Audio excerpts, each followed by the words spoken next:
जी साया साड़ी होत नहीं खे हमरा से संभार सैया ले आई हम कर जाओ ले आई हम पटना से सूट सलवार सैया ले आई हम जाता रा पटना बाजार सैया ले आई हम।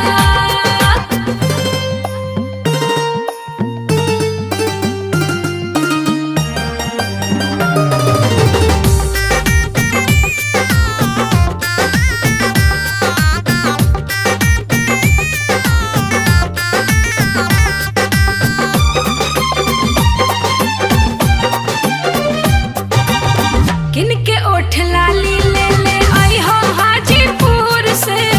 बक्सर से बिनिया वाला